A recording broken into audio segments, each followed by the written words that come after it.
आजादी की एक रात पहले 14 अगस्त 1947 को भारत और पाकिस्तान नए स्वतंत्र राष्ट्र बन गए। पर यह बंटवारा शांतिपूर्ण नहीं था, बल्कि लाखों लोगों ने इस विभाजन की बड़ी कीमत चुकाई थी।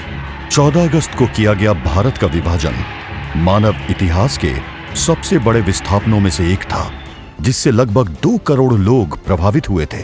विभाजन के दौरान हुई हिंसा में करीब 10 लाख लोग मारे गए, 55,000 हिंदू और सिख महिलाओं का अपहरण किया गया और लगभग 1 करोड़ 50 लाख लोगों को अपना आशियाना छोड़कर शरणार्थी बनना पड़ा। दोनों देशों के बीच विभाजन की लकीर खींचते ही लाखों लोग अपने ही घरों में बेगाने हो गए। न चाहते हुए भी लाखों लोगों को अपने पैतृक आशियाने को छोड़कर जाना पड़ा।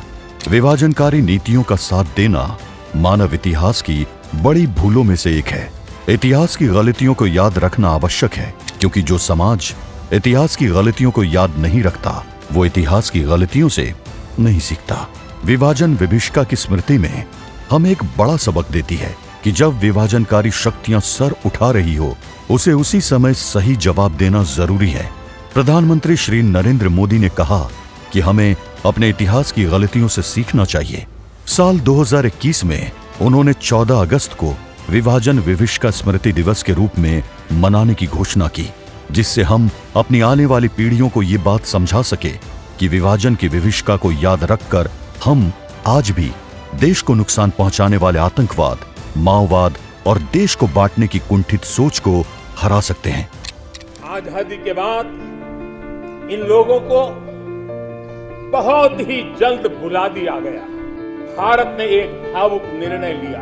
अब से हर वर्ष 14 अगस्त को विभाजन विभीषिका स्मृति दिवस के रूप में याद किया जाएगा। लाखों निर्दोष नागरिकों की चीखें, कराह और वेदना को देश कभी नहीं भूलेगा। आज विभाजन की विभीषिका के दंश को झेलने वाले करोड़ों लोगों को हम नमन करते हैं। हमारा देश अखंड रहे, सांस्कृतिक परंपराएं अक्षुण्ण रहे, यही प्रार्थना है।